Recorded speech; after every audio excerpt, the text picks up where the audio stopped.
Esta conferencia comenzará a grabarse.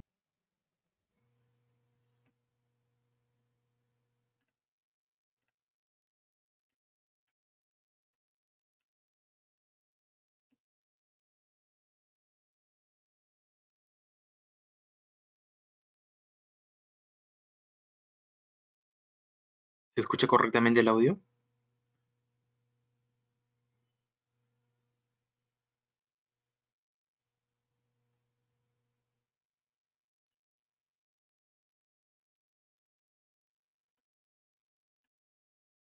¿Se escucha? Correcto. Gracias. Pues bien, vamos a iniciar. A ver.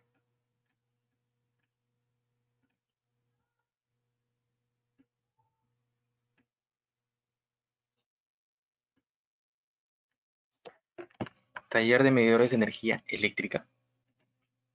Bien, vamos a ver los tipos de medidores, medidores electromecánico, medidor digital, medidor inteligente, su funcionamiento, las cargas, o sea, el consumo, lo que va a llegar a medir los medidores.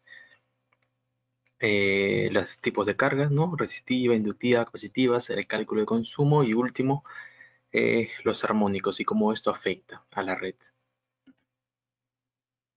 Iniciamos con los medidores analógicos, ¿sí?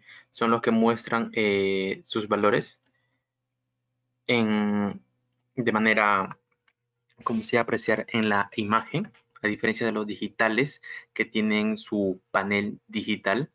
Estos medidores tienen el registro, el conteo del consumo, lo tienen algo analógico, por eso se llaman analógicos. Ahora, este tipo de medidores puede ser tanto electrónico, como es el de la figura izquierda, o como derecha, que son electromecánicos.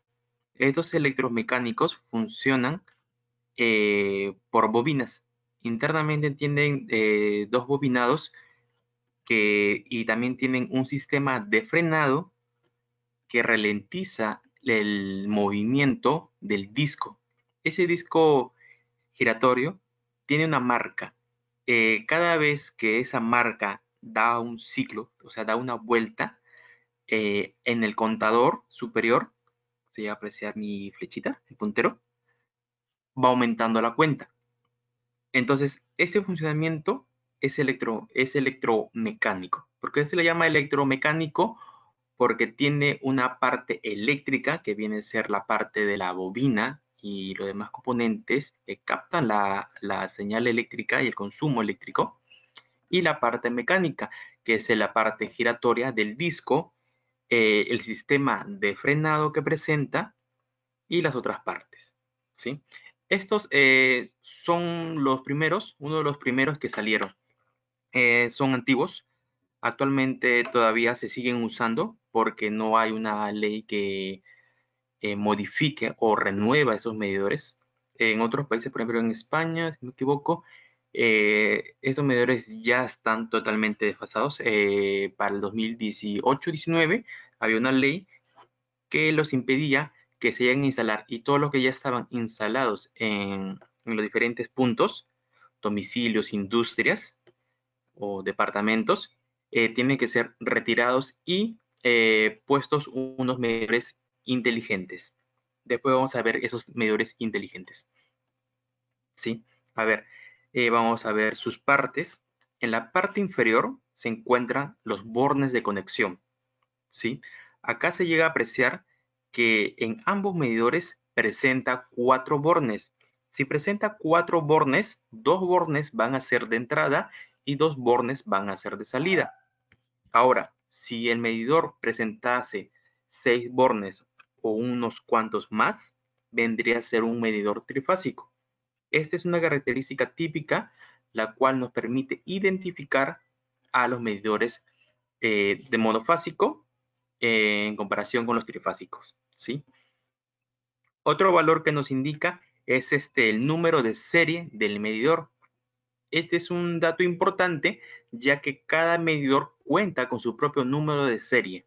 Por ejemplo, la empresa que suministra la energía, vayamos a tomar ejemplo como el Perú, Edelnor, Enel, Luz del Sur y entre otras, cada medidor presenta su propio código. Entonces, si por ahí es adulterado o lo falsifican al medidor, tienen que tener el mismo código. Entonces, es una forma de verificar si el medidor instalado en el punto, llámese industria o domicilio, sigue siendo el mismo. Entonces, cada mes de facturación, el personal que realiza las tomas de medida del consumo verifica el código y también verifica el consumo. Ahora, la lectura se realiza de la siguiente forma. ¿Ven estos números? Los números que están de color rojo, tanto en la figura de la derecha como de la izquierda, son los números en decimales. Los números de color negro con blanco son los números enteros, por decirlos, ¿no? Entonces, es este valor, es este número que se encuentra, es el que se anota en tu recibo de energía eléctrica, ¿sí?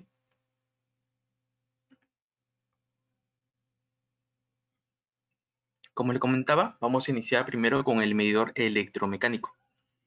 Acá se puede apreciar mejor sus partes, ¿sí? Se llega a apreciar el disco que les comentaba, que presenta una marca que está por este lado. También nos indican sus datos, que ese es un medidor que trabaja a 220 hasta 240 voltios, ¿no? La intensidad máxima que puede llegar a soportar y la frecuencia con la cual puede trabajar, ¿sí?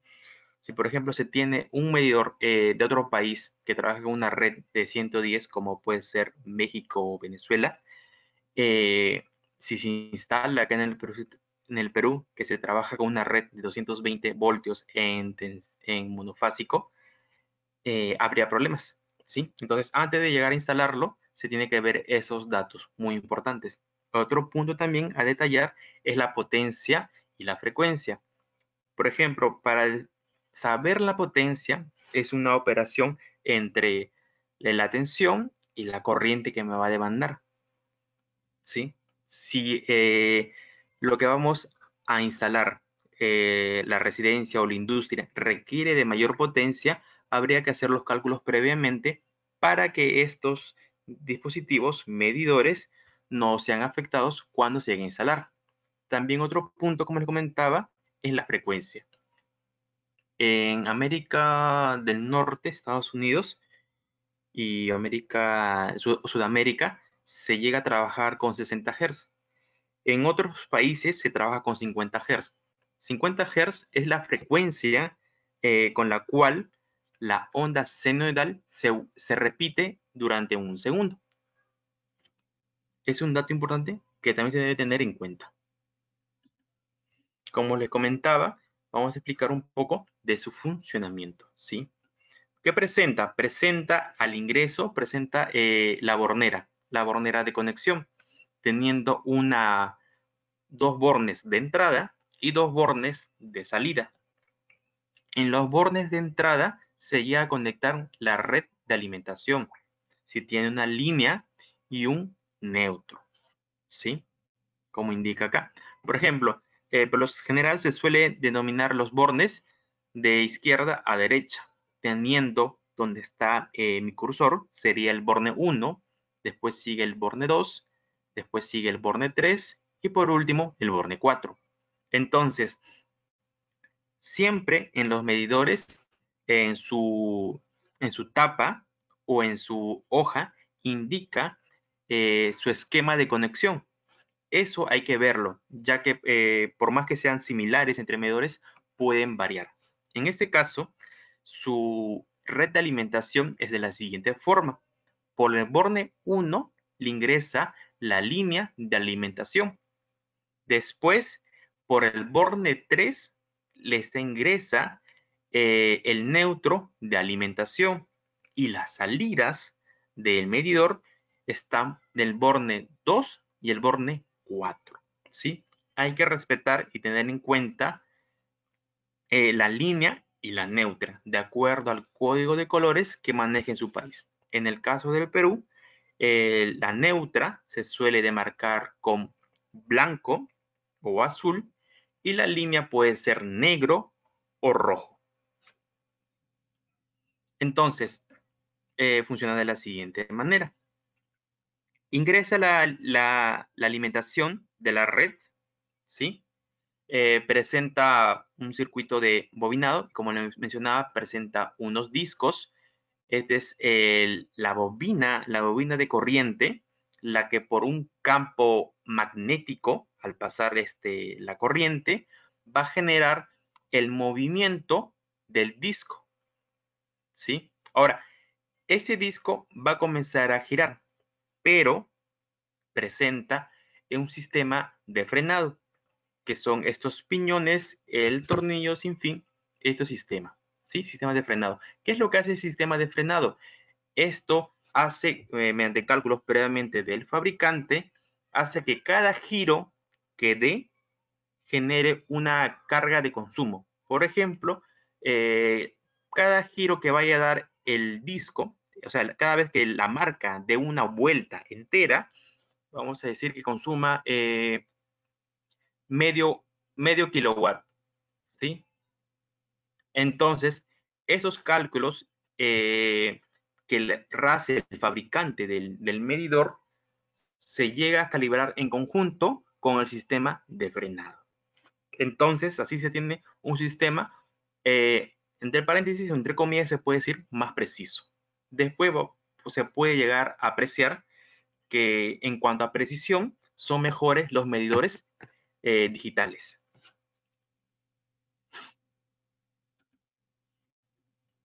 Ahora vamos a ver las partes de los medidores digitales. Como le comentaba, presenta una pantalla LCD donde se encuentra la lectura del consumo, ¿sí? ¿Qué más presenta? Presenta unos indicadores, ¿sí? En este caso, este indicador nos indica cada vez que llega a una capacidad determinada, por ejemplo, medio kilowatt o le puedes poner 1 kilowatt, se va a prender ese LED, ¿sí? También presenta otro indicador, un indicador de encendido de energizado. A ver, por lo general puede tener dos indicadores. El primer indicador que va a indicar si está encendido, ¿qué más nos indica? Si es que hay consumo por la parte del usuario. Y el otro es si está energizado, si hay consumo. Si es que tiene problemas, también nos indica. Entonces, cuando está energizado, se prende. Cuando cuando no hay consumo, comienza a parpadear, ¿sí? Ese es un indicador. Y cuando tiene problemas o no está alimentado, está apagado. Ahora, el otro indicador que les comentaba es lo que nos va a decir cada vez que llega a un determinado consumo. A ver, un momento, hay unas consultas. ¿Esos son los medidores de las casas? Sí, Carlos, sí, son los medidores de las casas. Estos medidores se pueden instalar tanto en interior como en exterior. En interior se le llama cuando hay una división interna en tu vivienda o para departamentos. Ya está fuera de la responsabilidad de la empresa de distribución de energía eléctrica. Para exterior son los medidores que te instalan la empresa distribuidora de energía eléctrica, como puede ser Luz del Sur, Enel, entre otras.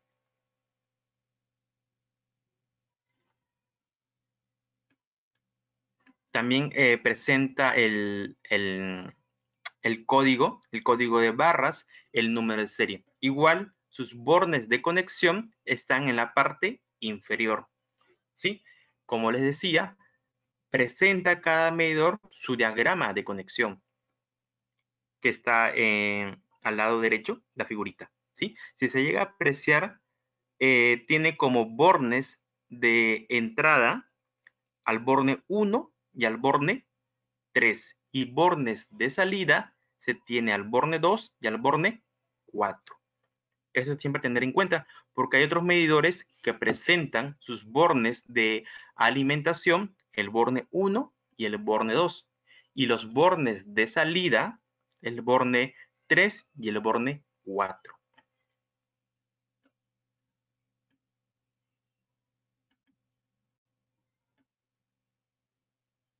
Como le comentaba, un momento, ya está. La pantalla LCD que presenta. Esta es una pantalla de un medidor inteligente digital. En este caso es trifásico, ya que se puede apreciar la lectura que puede tener de línea a línea y a línea. En este caso son 3 líneas, L1, L2, L3, o también se les llama RST. ¿Sí? Este panel, ¿no? LCD, tiene interacción en cuanto al usuario. El usuario puede elegir qué potencia quiere visualizar o cuál consumo quiere visualizar. Por ejemplo, puede visualizar el consumo que hay en L1, puede visualizar el consumo que hay en L2 o en L3. También puede llegar a visualizar el consumo de la potencia activa y también el consumo de la potencia reactiva. ¿Sí? Se puede también indicar las unidades en kilowatts, en megawatts y en otras unidades de acuerdo al usuario.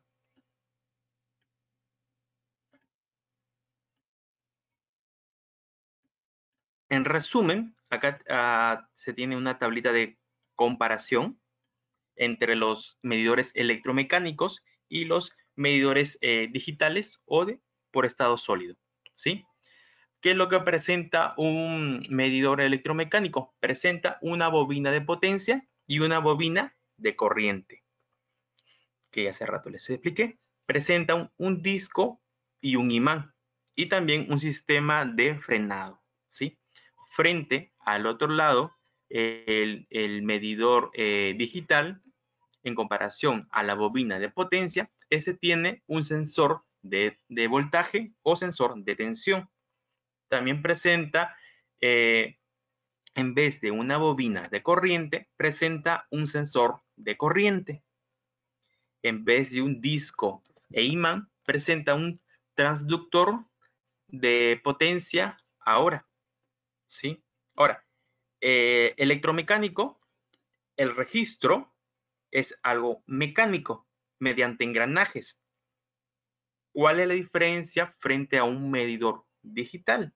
Su registro o almacenamiento del consumo se da en su memoria y el control se da mediante un microprocesador. ¿Sí? Ahora, dentro de las ventajas que puede presentar un medidor digital es de que los sensores de tensión o voltaje y sensor de corriente nos puede brindar una mayor precisión que el medidor electromecánico. Es por eso que más abajo se puede llegar a apreciar que la precisión de la lectura que tiene un medidor digital está entre más o menos 0.5%.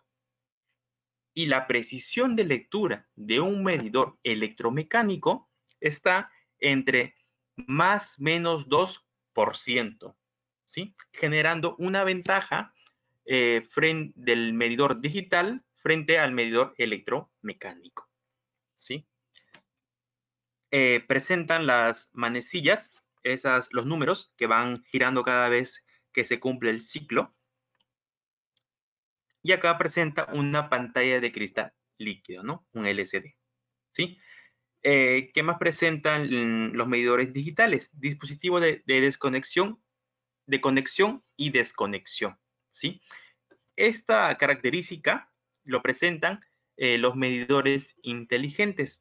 Los medidores inteligentes tienen ese nombre, presentan un control para desactivar la conexión de la red. Entonces, si por ejemplo ya venció el recibo de energía eléctrica y todavía no se ha pagado y van a hacer el corte, en los medidores inteligentes no se necesita que vaya un personal a la vivienda o a la industria a realizar el corte de energía eléctrica, sino desde la central realizan el corte, ¿sí? Entonces, esa es una ventaja de un medidor inteligente. Y a la hora que quieren realizar la conexión, por ejemplo, ya se pagó el recibo, lo que se hace es desde la central se conecta el medidor para que pueda estar funcionando y dando energía a los usuarios. Esta característica no presenta un medidor electromecánico. También presenta el medidor, en este caso inteligente, una tarjeta inteligente sin contactos, ¿sí? Para comunicaciones. Como les indicaba, no se necesita que vaya un personal hacia los puntos, industria o viviendas, a realizar estas operaciones, sino esta comunicación se da por medio de una tarjeta de comunicación entre el medidor inteligente con la central de energía eléctrica. Mejor dicho, una comunicación entre los medidores y los centros de operaciones de energía eléctrica.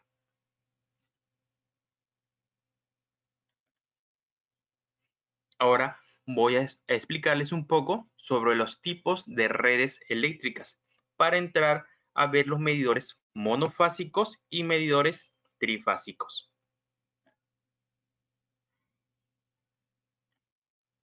Acá tenemos una red típica, L1, L2, L3 y neutra, donde si es una red trifásica, por ejemplo, de 3 hilos, teniendo L1, L2, L3, o también llamado R, S o T, y T, perdón. Esta es una distribución en triángulo. Esta es una red trifásica, ¿sí?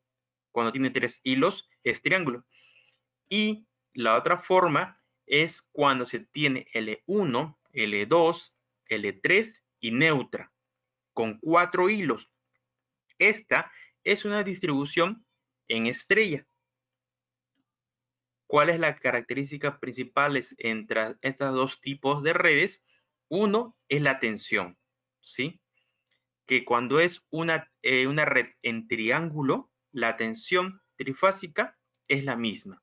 Por ejemplo, puede ser 220 entre línea y línea, en que eso quiere decir que entre la tensión de fase va a ser 220 voltios. En cambio, en una red estrella, al presentar 4 hilos, se tiene 3 hilos que van a ser para las líneas y el cuarto hilo que va a ser para la neutra. Entonces, se tiene 3 tensiones de fase. Estas fases se conforman de la siguiente manera. L1 con la neutra hace una fase. L2 con la neutra hace otra fase. Y finalmente L3 con la neutra hace la tercera fase. ¿Sí? ¿Qué más presenta? Si agarra las 3 líneas, la tensión de línea a línea viene siendo superior a la tensión de fase.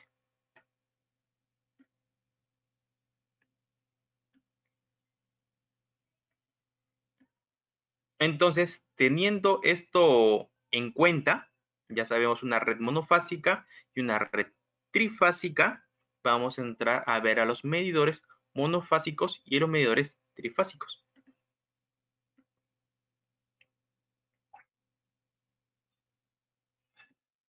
¿Un momento?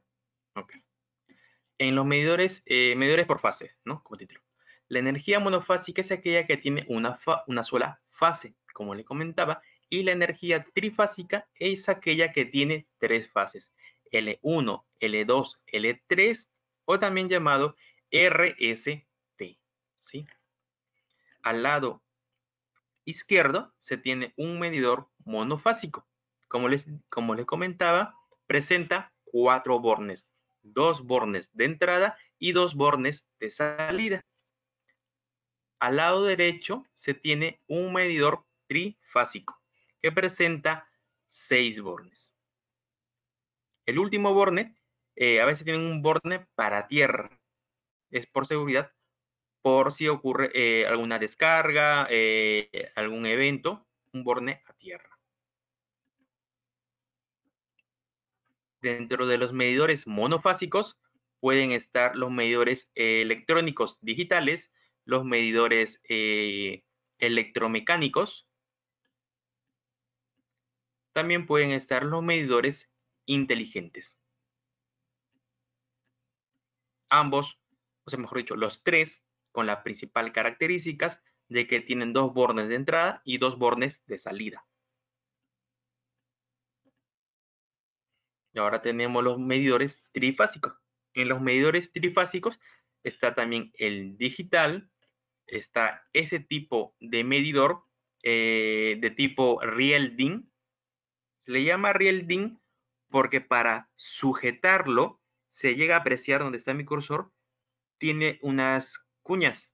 Estas cuñas ingresan en el Real-DIN. Real-DIN es una barra donde se sujetan las llaves termomagnéticas, llaves diferenciales, también se puede sujetar contactores. Entonces, este medidor es especial para ese tipo de tableros, ¿sí? Una de sus principales características de ese tipo de medidor Real-DIN es que son pequeños en comparación con el otro medidor trifásico. Sus dimensiones es de 2 hasta 3 veces más pequeño, ¿sí? Son muy compactos, prácticos de usar, pero la gran desventaja es que son caros. Frente a un medidor trifásico convencional común, son muchos más caros estos medidores que van en Real-DIN.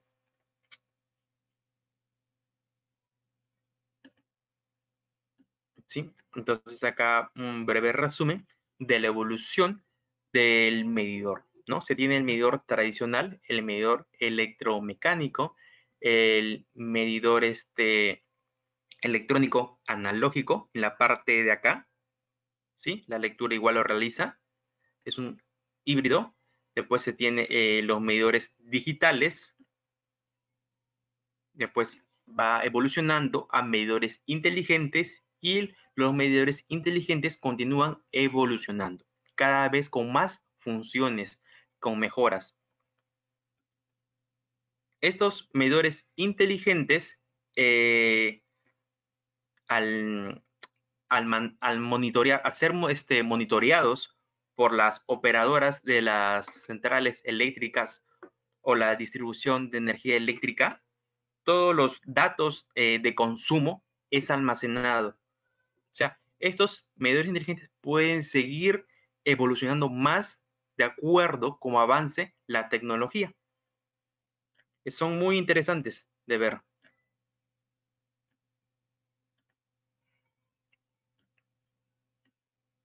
Ahora vamos a ver los tipos de cargas eléctricas que se llegan a encontrar. En general, son 3 tipos de cargas: cargas resistivas, cargas inductivas y cargas capacitivas.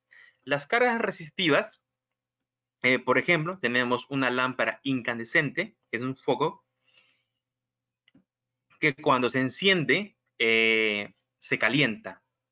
Este foco incandescente, su eficiencia es muy poca, ya que supuestamente es para alumbrar, pero calienta. Entonces, a lo que se calienta es una pérdida de energía, ya que no está cumpliendo su función principal, que es iluminar, sino que calienta. También se tiene otra carga resistiva, que son las planchas eléctricas. Estas planchas eléctricas presentan en su interior una resistencia y como control presentan un bimetal. Entonces, estas, al ser energizadas, la resistencia se calienta igual a la lámpara incandescente y cuando llega a una determinada temperatura, el bimetal se desconecta, haciendo que la energía eléctrica no pase por la resistencia de la plancha. Ahora, en las cargas inductivas se tiene todo lo que tenga bobinado. Acá se tiene como ejemplo un motor eléctrico, una bomba de agua, también puede ser un transformador, balastros, ¿no? Y cualquier otro tipo de carga que tenga un bobinado. Un bobinado que es un enrollamiento de espiras. Es cuando a un conductor, cable o alambre se da una vuelta y se da otra vuelta. O sea, se da varias vueltas. A eso se le llama una bobina. Ahora, el otro tipo de carga es la capacitivas. Dentro de las cargas capacitivas tenemos a los condensadores, ¿sí? Estos condensadores, ese de acá de la imagen, es un condensador de potencia. Es un condensador para motores, por ejemplo, ¿sí? También puede ser cargas capacitivas en las placas electrónicas, ¿sí? Los condensadores que se encuentran. También en la parte industrial se llega a ver banco de condensadores, ¿sí? Que es la figura que está en la parte inferior derecha. En esta figura se llega a apreciar 6 condensadores que están comandados por una serie de contactores con sus respectivas llaves ferromagnéticas, ¿sí? Más adelante vamos a ver la aplicación de los bancos de condensadores, para qué se llegan a usar.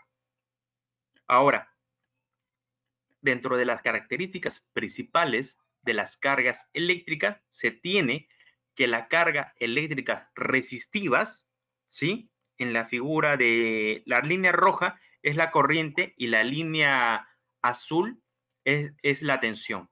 En las cargas eléctricas resistivas no hay un desfase, no, la corriente no es alterada frente a la tensión. ¿Qué quiere decir un desfase? Es cuando la corriente o la tensión se adelanta frente a la opuesta. Por ejemplo, es un desfasaje que se puede decir cuando la corriente se adelanta a la tensión 90 grados o cuando la corriente se atrasa en 30 grados respecto a la tensión. Ese es un desfasaje. En las cargas eléctricas resistivas no hay desfasaje. La forma de onda de la corriente y la tensión es la misma. ¿Dónde ocurre un desfasaje? En esas dos cargas, las cargas inductivas y las cargas capacitivas. Como se llega a apreciar en la imagen, en las cargas inductivas hay un desfasaje de tensión frente a la corriente y en las cargas capacitivas ocurre lo mismo. Ahora, en las cargas inductivas ocurre un desfasaje de más 90 grados y en las cargas capacitivas un desfasaje de menos 90 grados. O si lo quieres ver desde el otro punto, en una atrasa y la otra la adelanta. ¿Sí? A ver, ¿hasta aquí tienen alguna consulta?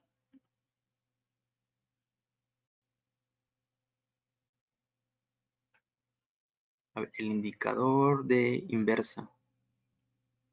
Carlos, todo claro, profe. Bueno, entonces continuamos.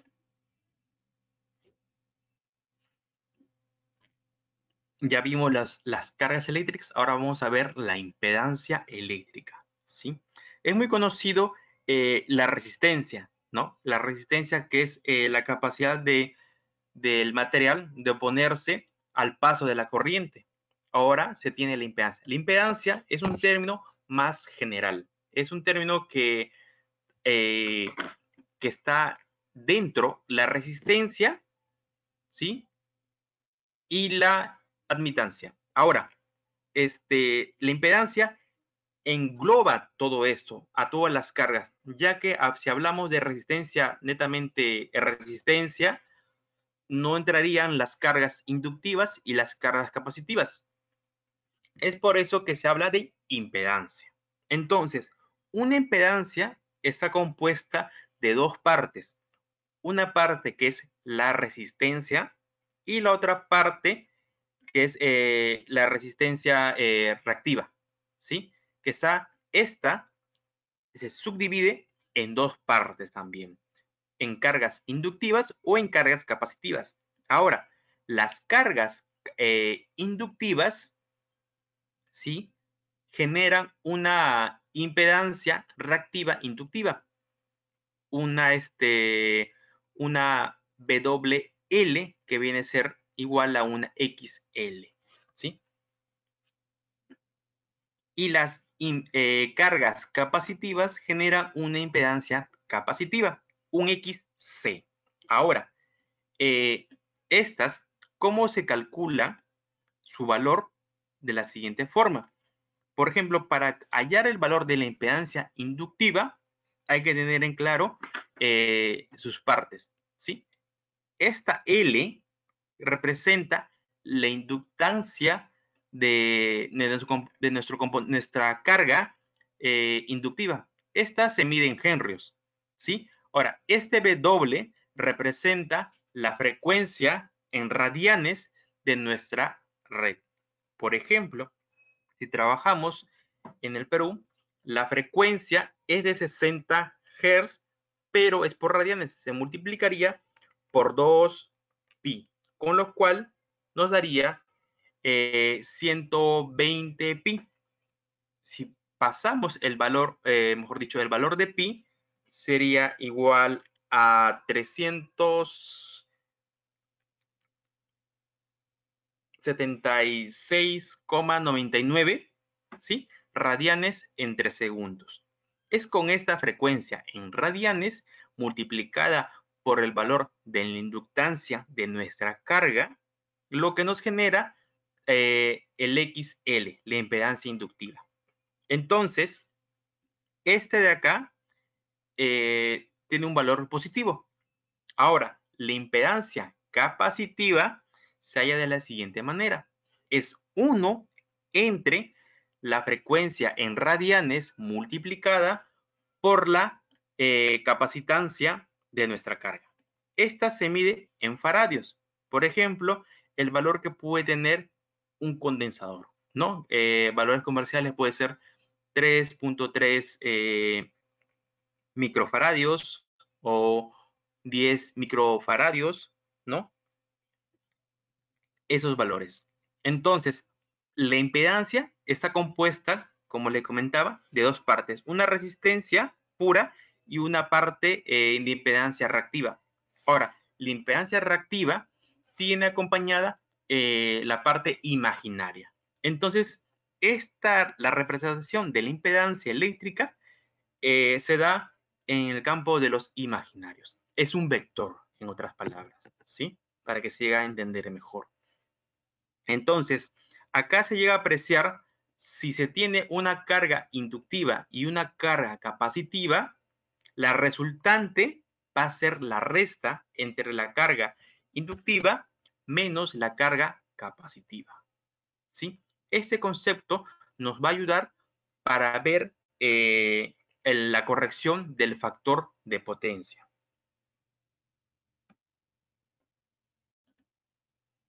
¿Sí? Ahora, vamos a ver qué es la corrección del factor de potencia. El factor de potencia viene a ser la relación entre la potencia activa y la potencia aparente. ¿Sí? A ver, acá se llega a apreciar mejor. ¿Sí? La potencia aparente viene a ser la resultante de la potencia activa y la potencia reactiva. La potencia activa se mide en watts. Esta potencia activa, ¿quiénes la generan? Las cargas resistivas. Como ejemplo, la plancha eléctrica, el foco incandescente. Y las cargas, y mejor dicho, la potencia reactiva se mide en volamper reactivos.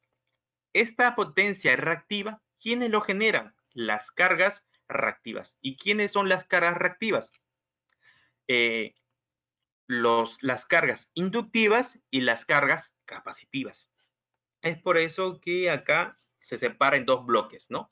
Las cargas, mejor dicho, la potencia activa, que es generada por las cargas resistivas, y la potencia reactiva, que es generada por las cargas inductivas y cargas capacitivas. Entonces, el factor de potencia es la relación entre la potencia activa entre la potencia aparente. Y esto es el coseno del ángulo que se encuentra acá, coseno de phi. Mientras que el coseno de phi sea igual a 1, la potencia reactiva se va a hacer pequeña. Un momento.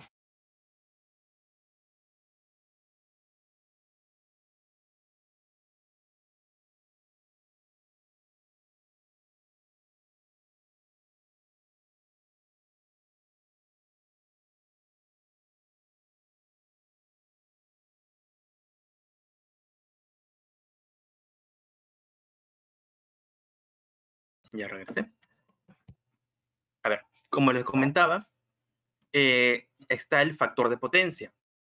Entonces, ¿qué es la corrección del factor de potencia? La corrección del factor de potencia es que este ángulo de acá, este ángulo phi, disminuya, se acerque casi a la parte real. ¿Por qué se hace eso? Porque el consumo de energía eléctrica está relacionado con la potencia aparente. Entonces, el consumo de la energía eléctrica se va a dar acá, en la potencia activa y en la potencia reactiva. Ahora, la potencia reactiva, como les mencionaba, se compone de dos partes. La primera, que viene a ser en las cargas inductivas, que esta es almacenada en campos magnéticos, y en las cargas capacitivas esa energía es almacenada en campos eléctricos. Entonces, esta potencia reactiva no genera trabajo. La que genera trabajo viene a ser la potencia activa. Esta está ahí nada más generando un ciclo de consumo en campo magnético en las cargas inductivas y consumo en consumo en campos eléctricos por las cargas capacitivas. Cumplen su ciclo y después vuelvan estas a entregar esa energía, pero al final genera un consumo que no se utiliza para el trabajo. Por ejemplo, para el trabajo de un motor, para el trabajo de una máquina eléctrica, para cualquiera. Es por eso que se busca que este factor de potencia se reduzca. En otras palabras, el ángulo que genera entre la potencia activa y la potencia reactiva se disminuya. ¿Cómo se llega a hacer eso? A ver, vamos a retroceder. De la siguiente manera. Un motor típico o una carga inductiva presenta la siguiente característica, ¿sí? Se representa de un bobinado, una bobina y una resistencia, ya que todos los bobinados tienen una resistencia, una inductancia y una capacitancia.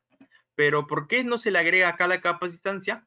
Porque es tan pequeña para el cálculo que se llega a despreciar y solo se llega a considerar su parte de resistencia y su parte inductiva.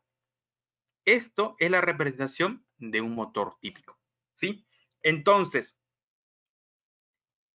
¿cómo se realiza la corrección del factor de potencia? De la siguiente manera, agregando en un condensador en paralelo a la carga inductiva, ¿sí? ¿Esto qué genera? genera en esta parte que la impedancia inductiva sea restada por la impedancia capacitiva. Entonces,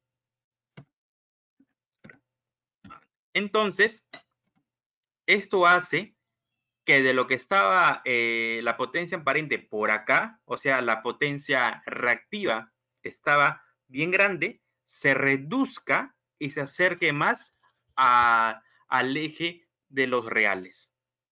¿Sí? Entonces, al agregar un condensador en paralelo al motor, es que se da una corrección del factor de potencia. Esto se hace mediante cálculos de acuerdo a la potencia del motor y la red con la cual va a trabajar.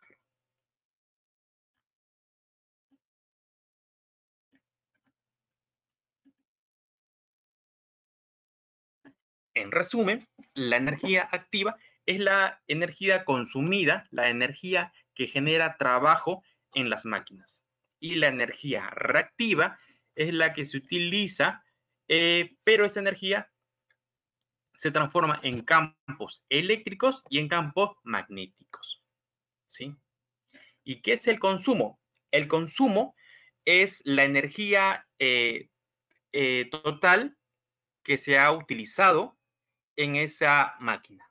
¿Sí? Se hace su consumo, por ejemplo, en kilowatts por hora. Kilowatts por hora es una unidad de energía eléctrica. Entonces, los medidores que miden energía eléctricas en kilowatts por hora. No miden potencia. Ese es un punto que a veces hay esa equivocación, ¿no? Que a veces consideran que los medidores miden potencia. Los medidores no miden potencia. Los medidores miden energía eléctrica. ¿Hasta acá tienen alguna consulta? ¿No duda?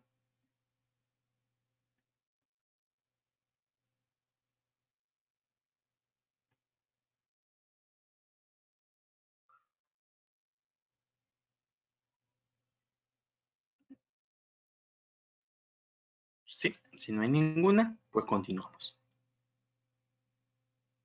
¿Por qué tiene 2N? Ah, en esta, ya, ahorita voy a comenzar a explicar esta. Este es el diagrama de conexión de medidores monofásicos, ¿sí? Entonces, acá presentamos dos diagramas de conexión. El primer diagrama de conexión tiene como alimentación el lado derecho, perdón, el lado izquierdo, y como salida y carga el lado derecho. Perdón, la alimentación es en el lado izquierdo y la salida o carga es en el lado derecho. Ahora, como les comentaba, en los medidores se pone de la siguiente manera.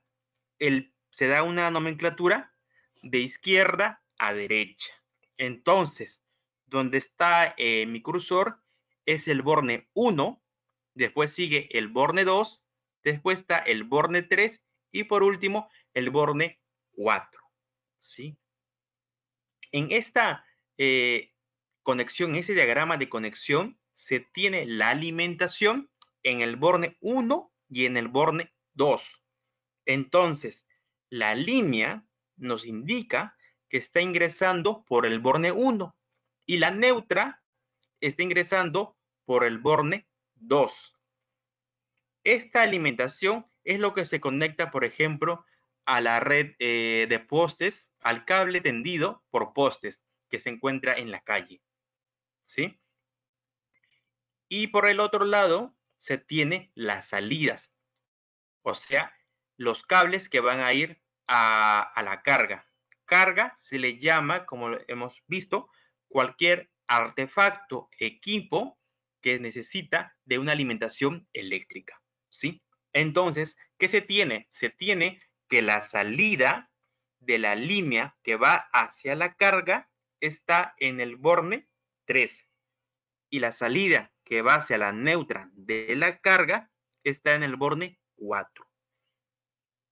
¿Sí? En otras palabras, esto se puede llegar a resumir Vamos a ver. A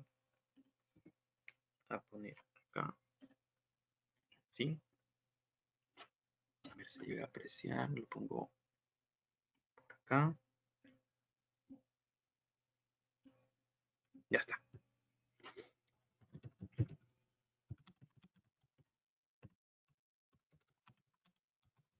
Diagrama de conexión de medidor monofásico. Diagrama 1. O diagrama A para no generar confusión. Diagrama A. Sí. Se tiene las entradas.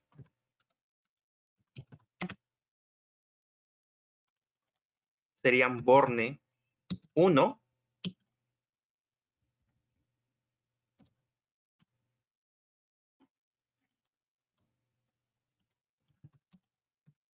Y borne 2. ¿Sí? El borne 1, ¿qué es? Es entrada de línea.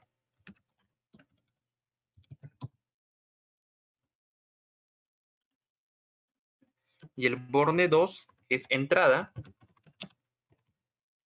neutra.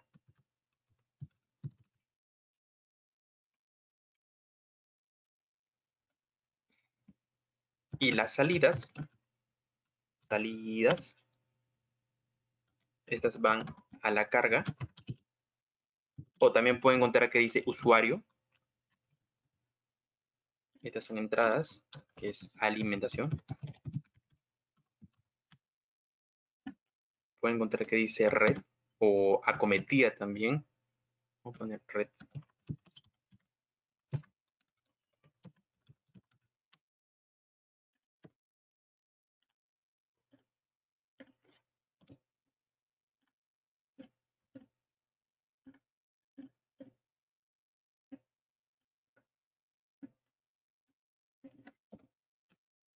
¿Sí? Y acá se da en el borne 3 y borne 4, que son las salidas,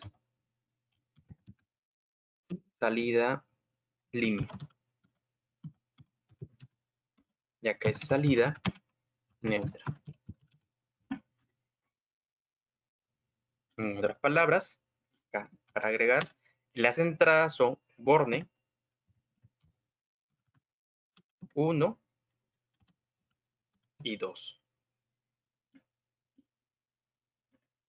Vamos a checarlo.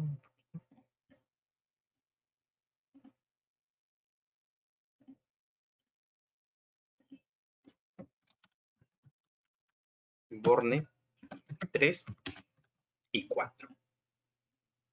¿Sí?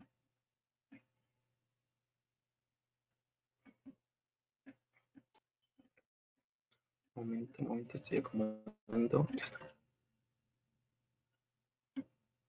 Ahora, en la conexión del lado derecho, se tiene de la siguiente manera.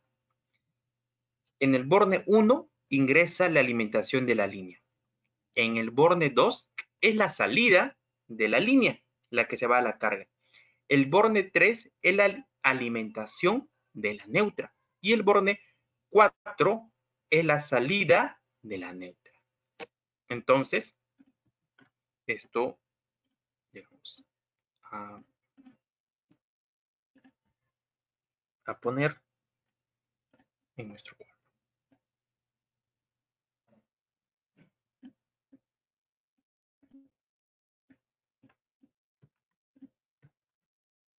En el diagrama B se tiene las entradas, el borne 1 y el borne 3.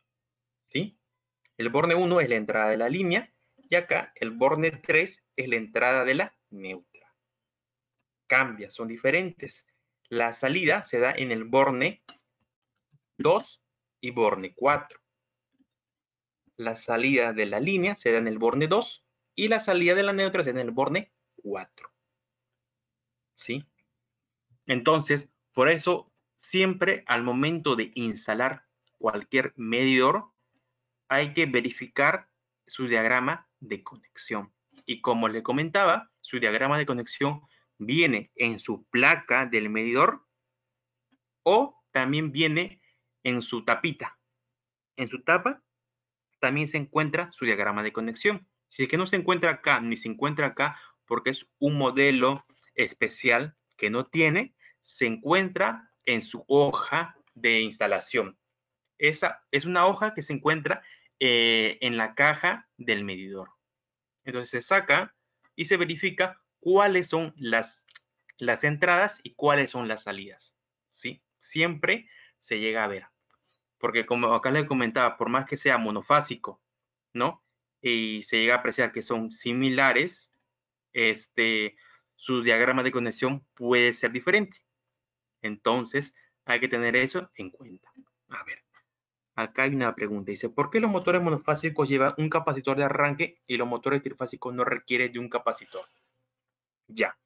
Muy bien, Rommel. A ver, vamos a explicar acá. Hacemos presentación.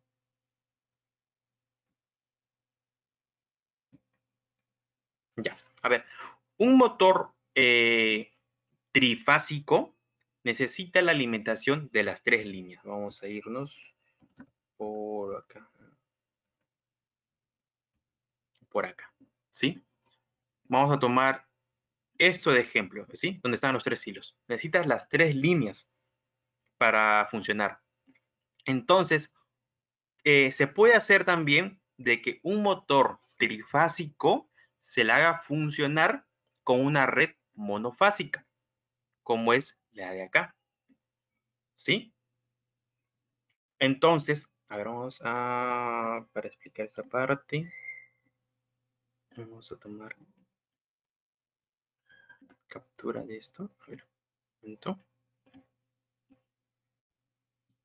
Ya está.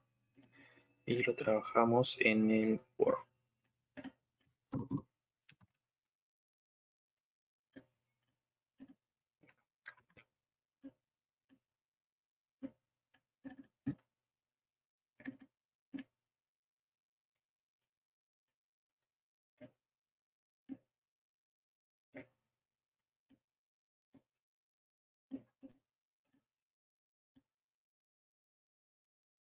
Ya está.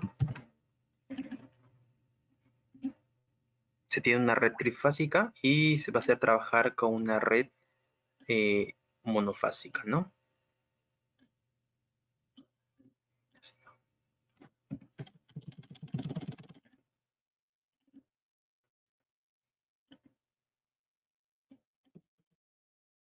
Ya está.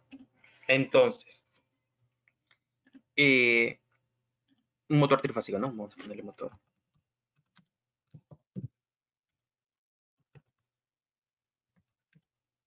Necesita de tres líneas, ¿sí? Pero se le puede hacer trabajar con una red monofásica, teniendo L1, L2. Y la tercera línea, ¿qué sucede? Para esto es que se le agrega un capacitor. Ahora, ¿qué es lo que hace el capacitor? ¿Sí? Para explicar esto, primero hay que ver una red trifásica. En una red trifásica, ¿qué es lo que se tiene? Se tiene L1, abajo voy a poner L2, L3, o también llamados, con el slash R, slash S,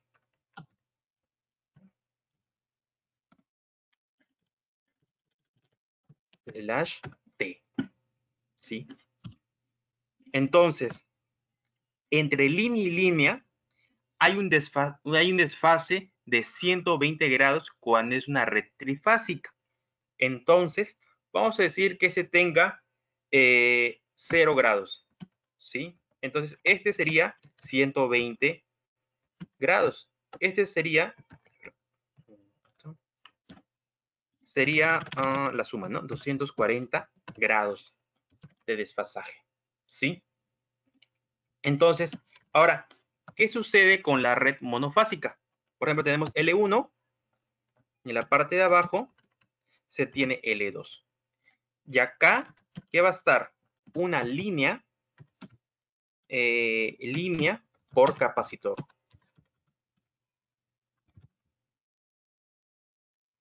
hacer.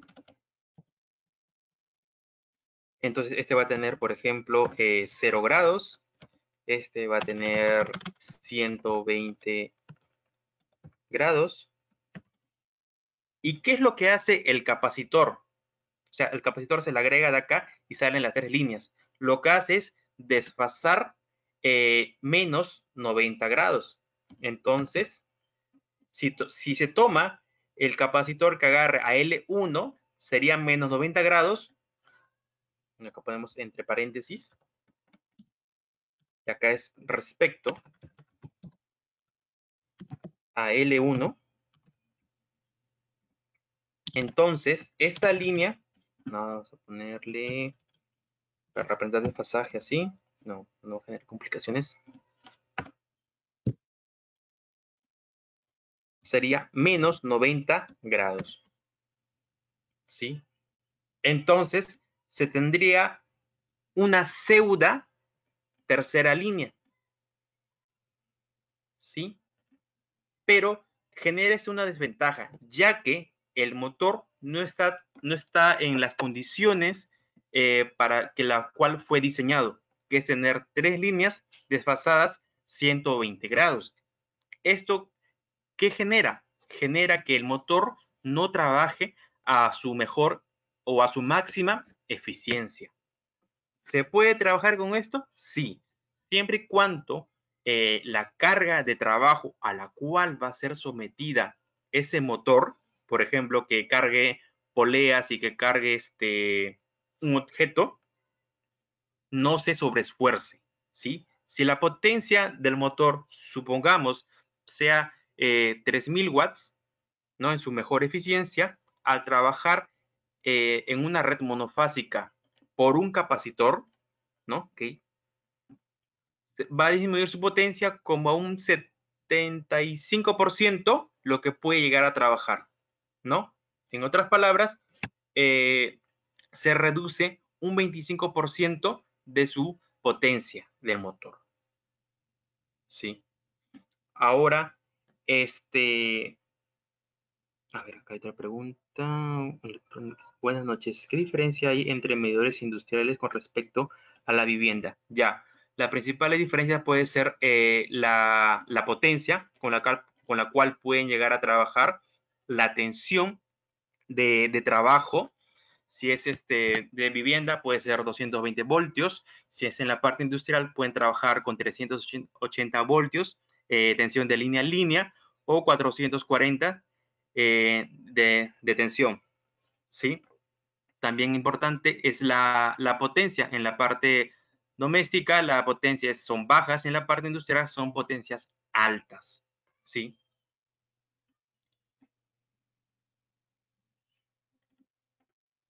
¿Quedó claro esa parte, Rommel?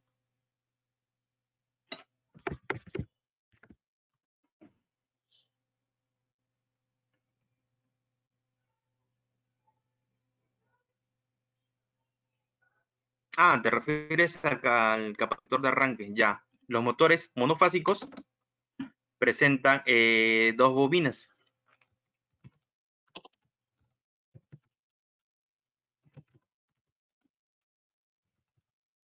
Bobina de trabajo y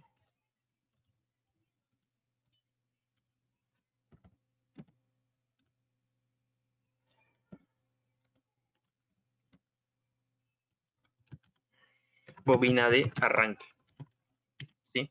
La bobina de trabajo es la que va a estar en funcionamiento cuando ya se dé el giro. Y la bobina de arranque se usa, como su mismo nombre, para arrancar al motor. Arranca el motor.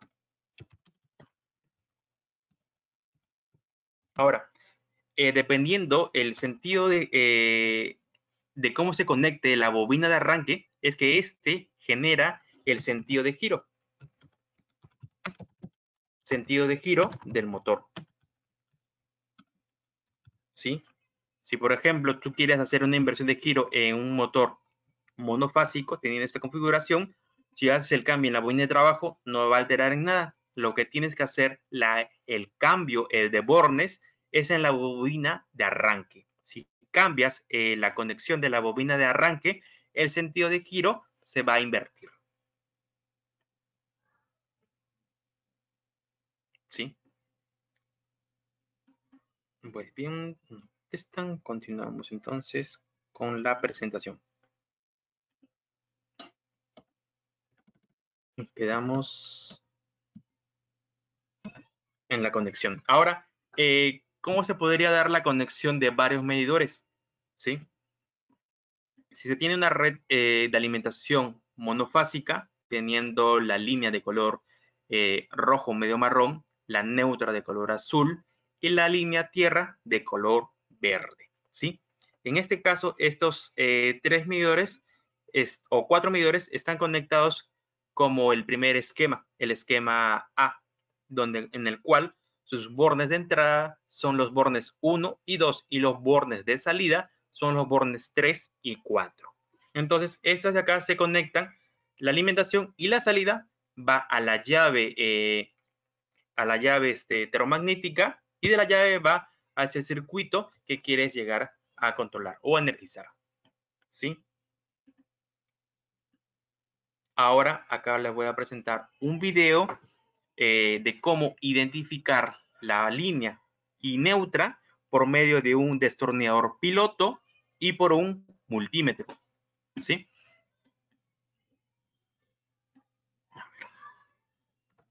Me confirman si se llega a escuchar el audio.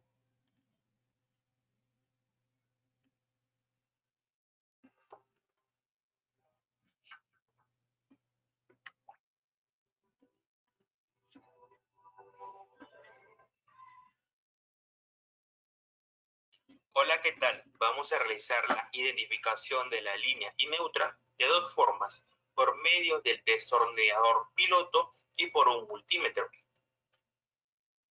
El destornillador piloto funciona de la siguiente manera. Con la punta se hace contacto con la línea o neutra y se sujeta del extremo del destornillador, cerrando así el circuito del piloto. Realizamos la identificación de la línea o neutra. Como enciende el destornillador piloto, esta es la línea.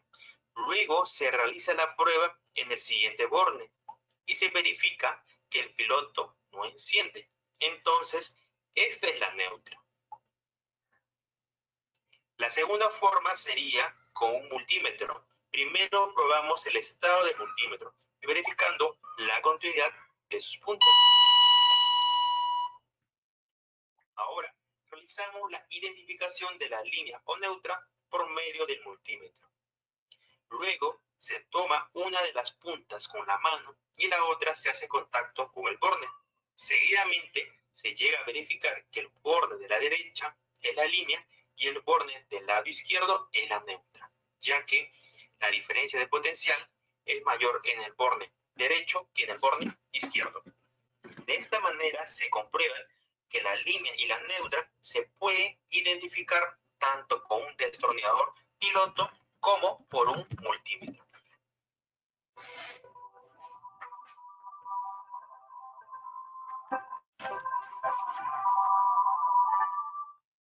Estos son uno de los videos que se pueden encontrar en la página de UMaker Industrial. ¿Sí? Pueden seguirlo también.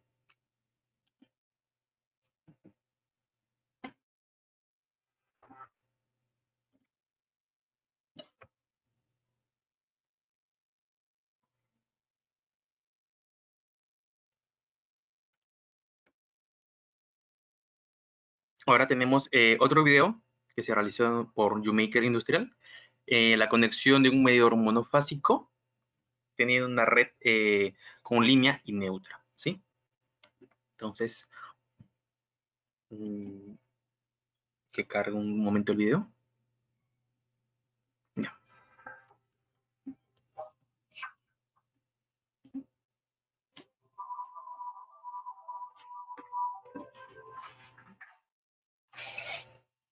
Hola, ¿qué tal? Vamos a realizar la instalación y conexión de un medidor monofásico electrónico.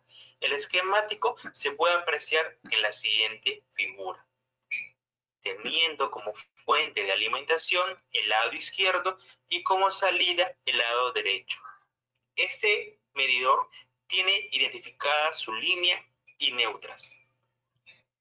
Para realizar las conexiones se verifica que la llave se encuentre baja. Se identifica que el borne 1 es la entrada de la línea y el borne 3 es la entrada de la neutra. Entonces se conecta de acuerdo al código de colores teniendo el cable de línea de color negro, el cable de neutra de color blanco. Se procede a realizar las conexiones. Después, a ajustar los bornes conectados. Ahora se realiza la conexión de la salida o carga del medidor. En este caso será un foco incandescente, teniendo como línea y como neutra este borde. Se procede a realizar la conexión de la carga en el medidor.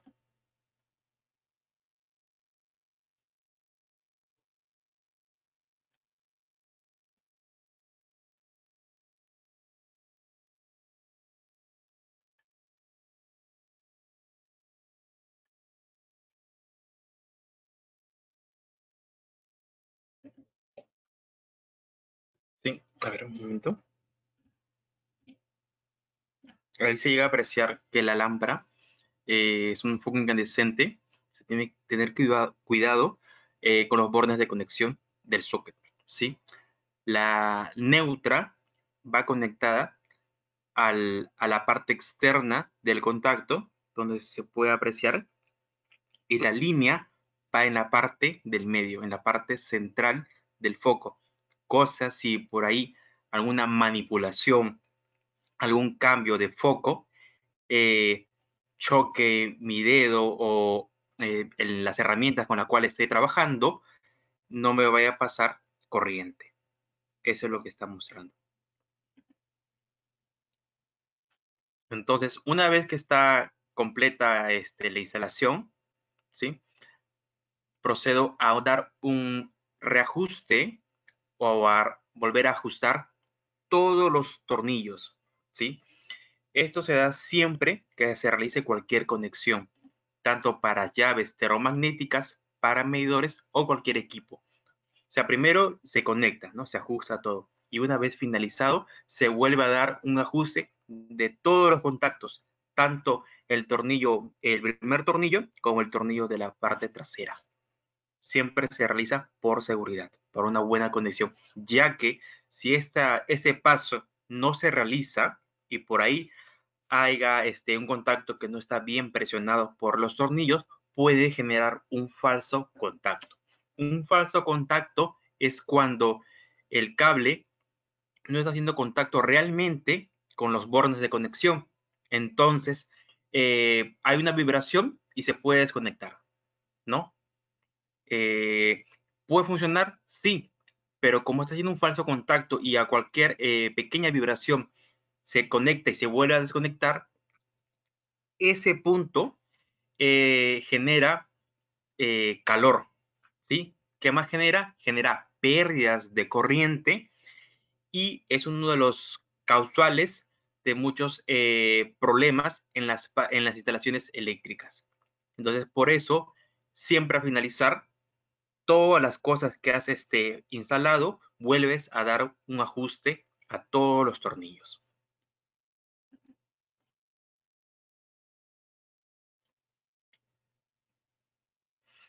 Entonces, se sube la llave. Que está todo listo. Sube la llave y se puede apreciar que está en correcto funcionamiento, ¿no? Entonces le voy a dar el video. Se procede a subir la llave. Se puede observar que está en correcto funcionamiento. Se llega a apreciar los dos indicadores del medidor. El primero nos dice que está encendido, es decir, el medidor está energizado. El segundo indicador va a encender cada vez que llegue una carga establecida. Es decir, Cada vez que se encienda, aumentará la cuenta del medidor.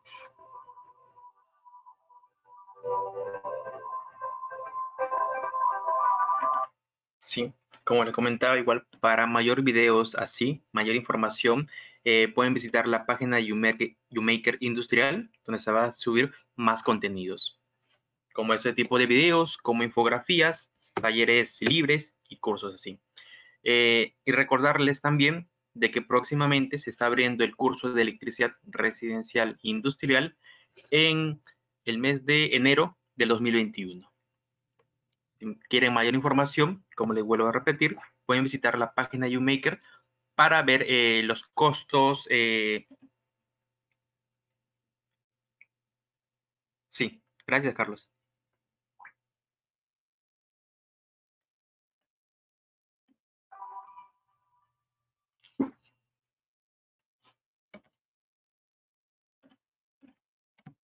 Ok.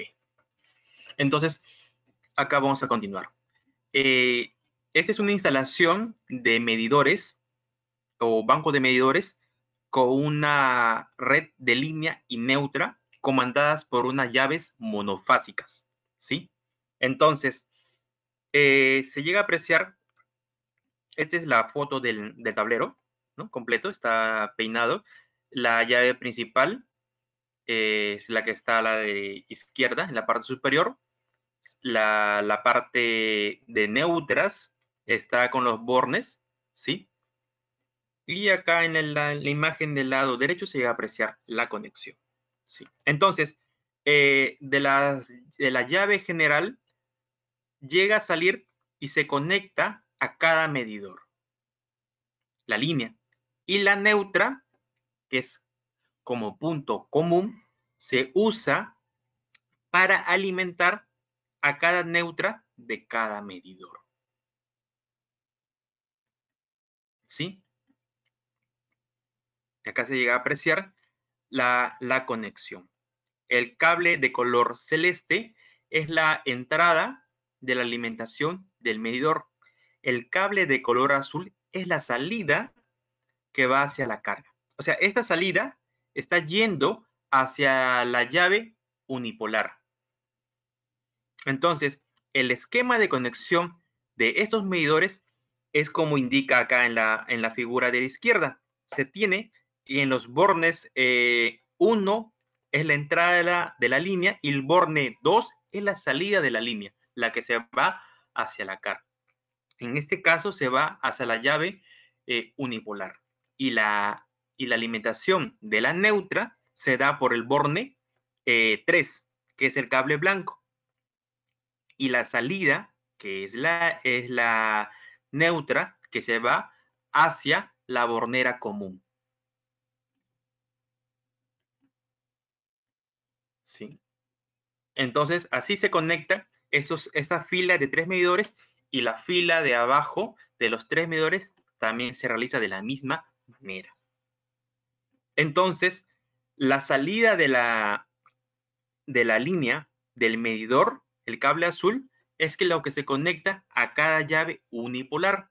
Y la salida de su neutra, que es para alimentar al medidor nada más, ya que esta neutra se está usando como común. O sea, de acá sale la alimentación hacia el circuito. Entonces, en otras palabras, la alimentación del circuito, lo que va hacia la carga, se sale la neutra del punto en común, que son estas borneras, y la otra sale de la parte inferior de la llave unipolar. ¿Sí? A ver, vamos a dar un poco ejemplo de la potencia aplicada en los medidores, mejor dicho, el cálculo de la energía consumida por los artefactos, ¿sí?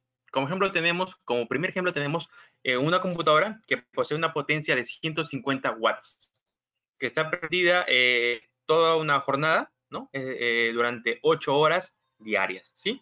Se va a considerar un mes convencional de 30 días. Entonces, ¿qué es lo que se hace primero? Se convierte la potencia a kilowatts, ¿sí? De la siguiente manera.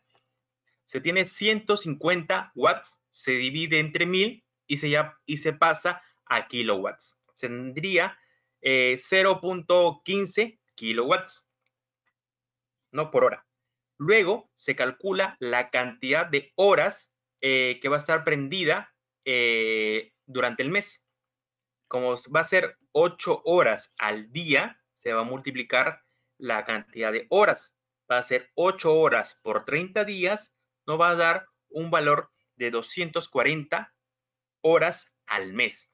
Entonces, esto se multiplica por el consumo de watts de mi equipo, que es de 0.15 kilowatts. Por las 240 horas nos da un total de 36 kilowatts por hora. Entonces, nuestra computadora con una potencia de 150 watts a un uso de 8 horas por día nos da un consumo de 36 kilowatts al mes. El otro ejemplo es para un circuito de iluminación de una casa que posee 4 focos ahorradores de 18 watts, cada uno con una potencia de 18 watts, lo cual nos da una potencia promedio de 126 watts. Esta iluminación está prendida durante la noche, o sea, durante 6 horas diarias. Entonces, igual, se convierte de watts a kilowatts, sería 128 watts entre 1000, lo cual nos da 0.128 kilowatts. Luego esto se calcula, mejor dicho, se calcula las horas en las cuales va a estar encendida, ¿no? Que va a ser 6 horas por 30 días, nos va a dar 180 horas al mes. Una vez que se tenga el tiempo de consumo y la potencia, se calcula la energía. La energía consumida va a ser igual al producto de ambos. Va a ser 0.126 kilowatts por 180 horas, lo cual nos va a dar 22.68 kilowatts por hora. En otras palabras, sería el consumo de la iluminación de 7 focos ahorradores de 18 watts durante un mes van a consumir una energía de 22.68 kilowatts. Ahora, como último ejemplo, se tiene una iluminación LED. En este caso se tiene 7 focos LEDs de 4 watts cada uno. En total será una potencia de 44 watts, ¿sí?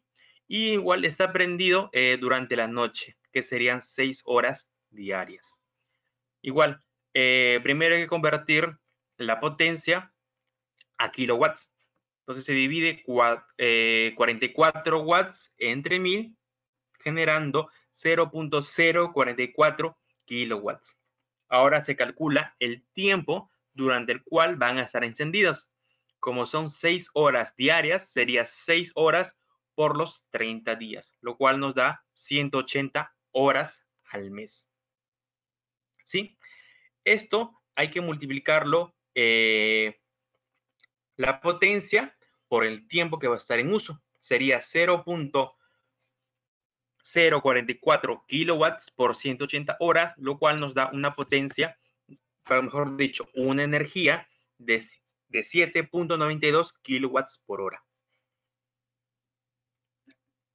En otras palabras, el consumo de una iluminación LED para esta casa nos genera, nos pide, mejor dicho, una energía de 7.92 kilowatts por hora. ¿Sí? Ahora pasemos al cálculo del costo. Como referencia se tiene un recibo de energía eléctrica, ¿sí? Acá lo que nos interesa es el precio por kilowatts por hora. Y la tarifa. Claro, acá vamos a ver la tarifa. ¿Cuánto nos va a salir el costo en soles? ¿A eso te refieres, Giovanni? Ya, espérate, que no puedo pagar esto. Voy a alegar que no venían las papas. Ah, no venían las papas. ¡Choo! Un micro abierto.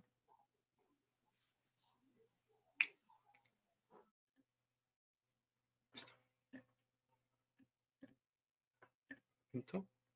Hay una pregunta.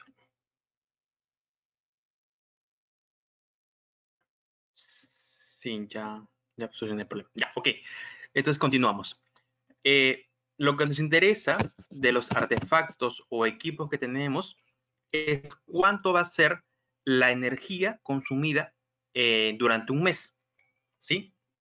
Los kilowatts por hora.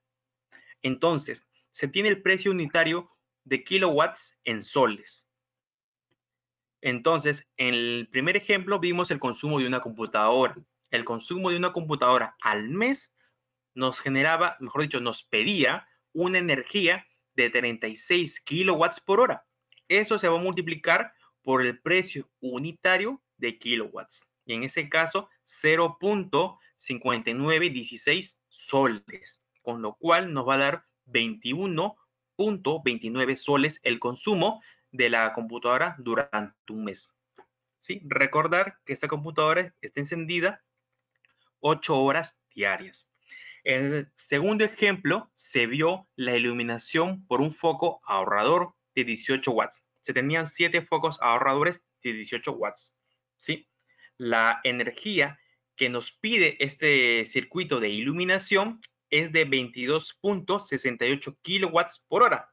Esto igual se multiplica por el precio unitario de kilowatts, que vendría a ser 0.5916 soles, con lo cual nos da un costo de nuestro circuito de iluminación de 13 soles con 41 céntimos. En el ejemplo 3 se vio la iluminación, pero esta vez una iluminación LED. ¿Sí? Estos LEDs eran de 4 watts cada uno y la potencia, perdón, la energía que nos pide este circuito de iluminación LED es de 7.92 kilowatts por hora. Otra vez se multiplica por el precio unitario de kilowatts, que es 0.5916 soles, con lo cual nos da 4.68 soles. Ahora, para ver el consumo total de nuestra residencia o la parte o nuestra industria, nuestra fábrica, nuestro local, nuestra tienda o cualquier otro negocio o establecimiento, se hace de la siguiente manera. En su medidor, como le comentaba, se indica el valor de consumo, ¿sí? Entonces, ¿qué se hace? Se tiene dos lecturas, la lectura actual y la lectura del mes anterior. Entonces, esta lectura se realiza cada mes. En este ejemplo, se realiza de 2 o al 3. Es una variación, puede ser el 2 o el 3 o el 2 o el 3. La cuestión, lo que importa es que el tiempo entre medición sea un mes. Entonces, voy a proceder a explicarles. Se toma la lectura actual, el valor, que en este caso es 38.741, y se le resta la lectura del mes anterior, 38.555, con lo cual nos da un valor de 186 kilowatts por hora. Entonces, este valor de kilowatts por hora es el que se multiplica por el precio unitario de kilowatts, que sería 0.5916. Y al multiplicarlo nos da el costo en soles de la energía consumida, que sería 110 soles. Ahora, este es el costo en bruto, ¿sí? A esto hay que agregarle las tarifas o conexiones, ¿no? Hay unos, por ejemplo, hay unos como impuesto, no es como impuesto, se le agrega un costo por el alumbrado público, se le agrega un costo por el mantenimiento, se le agrega un costo por servicios. Y a eso hay que multiplicarle el IGB de cada país. ¿Sí? Ahora, la última parte vamos a hablar un poco del ahorro de energía. ¿Sí? Como les comentaba, en la primera parte se vio la diferencia entre el consumo de un foco ahorrador para una casa y la iluminación LED. Si tenemos, por ejemplo, una iluminación por focos ahorradores, un costo promedio, por decir, sería 13 soles 40, 13 soles, ¿no? Redondeando. Y por iluminación LED podría ser como 4 soles 50, redondeando, por decir. Entonces, ahí hay una ventaja frente a de la iluminación LED frente a la iluminación por ahorrador. Entonces, eso también se recomienda. ¿Qué también se recomienda? Aprovechar la luz natural al máximo. Durante el día, no tener los focos prendidos. Para aprovechar la luz natural máxima, ¿qué se tiene que hacer en el diseño o la construcción de la edificación? Se tiene que tener tragaluces para que la iluminación durante el día sea la más apropiada y no se requiera de una iluminación artificial como puede ser por los focos. Eso viene desde el diseño. ¿Qué más? La plancha, prenderla solo cuando esté lista o cuando se requiera usar en cantidad. ¿Sí? También otro que genera consumo y es de aparte resistencia son las secadoras. Más adelante voy a explicar un poco sobre estos dos puntos, la luz y la plancha. Refrigerador, de igual manera, asegurarse de que la puerta esté bien cerrada para que no se escape lo hermético que puede ser este artefacto y por ende su motor, ¿no?, esté funcionando más seguidamente.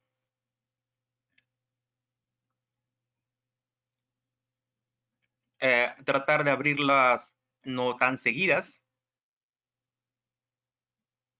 Ya, muy bien, Saúl. ¿Por qué se recomienda usar la lavadora a su máxima capacidad? Porque si se usa a su mínima capacidad, esta va a requerir agua y va a requerir de energía, o mejor dicho, de funcionamiento del motor, para realizar el lavado de ropa. Entonces, ¿qué pasa cuando se usa a su máxima capacidad? Es más que nada, para ver, te explico por acá, vamos a ponerle. Por acá.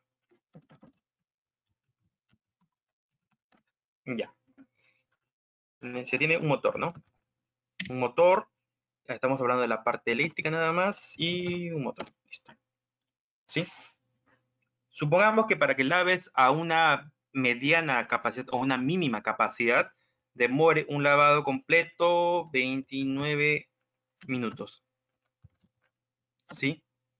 Y para un ciclo a máxima capacidad, esta es la mínima capacidad.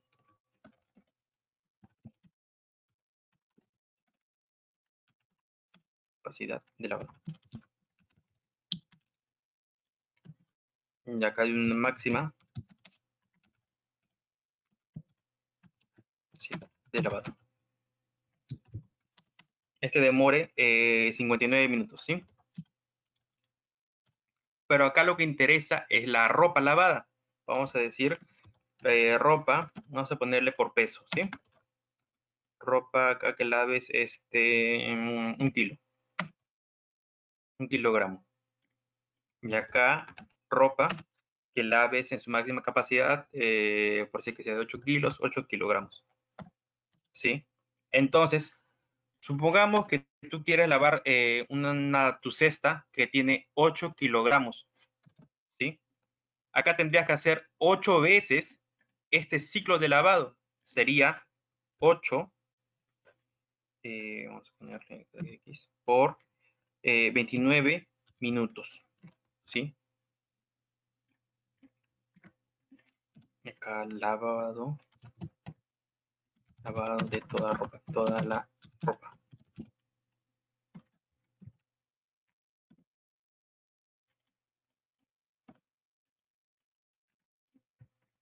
Y acá sería sería una vez por 59 minutos.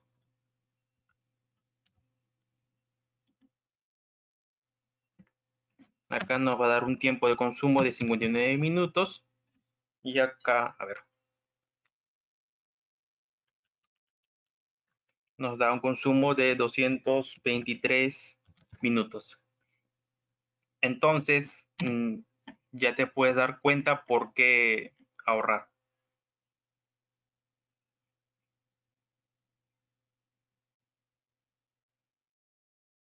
Sí.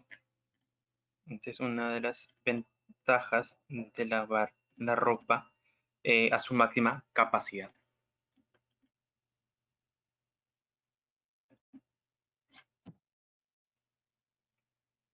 Igual sucede con el microondas, tratar de que la comida esté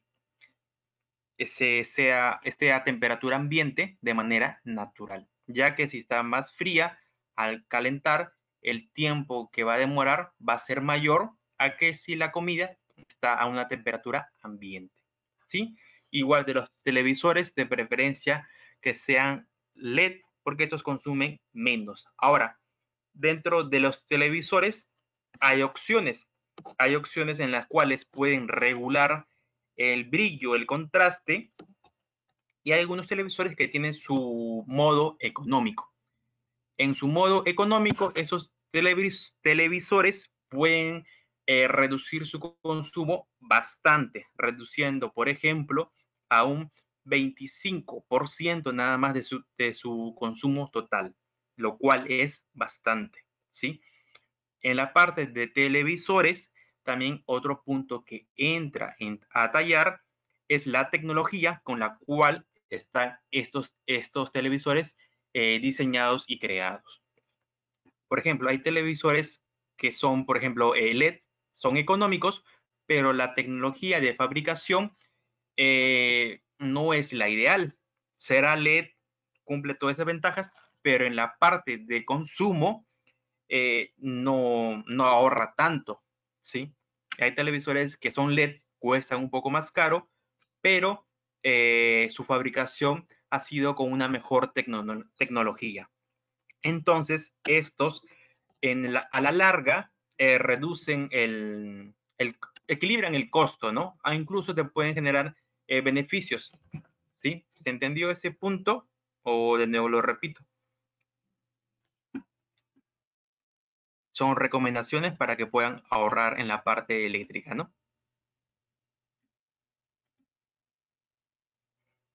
Continuamos. Listo. Esto es lo que lo comentaba. En el ahorro de energía, en la parte eléctrica, en la parte de iluminación, ¿sí? Vamos a ponerle acá. Ahí. Acá y acá. Ahí está. Ahora sí.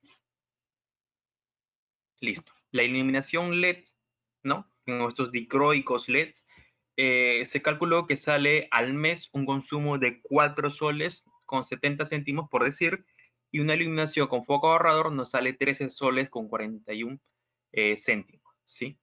En este caso, si lo ves, la diferencia en cuanto a soles es más o menos 9 soles redondeando, no es mucho. Pero, ¿qué sucede cuando tu establecimiento requiere de un gran número de iluminación? Es acá donde se ve la gran diferencia. Si ya se deja de usar, por ejemplo, tubos de fluorescentes o equipos fluorescentes y se pone equipos LED que reemplazan a esta iluminación por fluorescente. También se pone iluminación LED reemplazando a la iluminación por focos ahorradores. A ver, acá hay una consulta. Disculpe, una refrigeradora, si se regula una temperatura baja, consume más. ¿En qué nivel debe estar? O no hay mucho consumo. Ya. Cuando una refrigeradora se pone a una menor temperatura, ¿eso qué indica? Estas son unas máquinas que extraen, por una forma de decirlo, extraen el calor dentro y lo expulsan hacia el exterior. Entonces, si uno lo regula a una menor temperatura, va a tener que el refrigerador trabajar más para extraer más calor hacia el exterior, ¿sí? Entonces, si uno abre constantemente la puerta o no lo cierra correctamente, ¿qué es lo que sucede? Va a ingresar en la temperatura del medio exterior hacia el refrigerador, haciendo que el refrigerador trabaje más de lo debido. Entonces, por eso es la recomendación siempre asegurarse de que la puerta esté correctamente cerrada y tratar de evitar abrir lo más seguido la puerta del refrigerador. Sí, el consumo aumenta. Ahora, dentro de los refrigeradores también ha ido avanzando la tecnología en la fabricación de estos.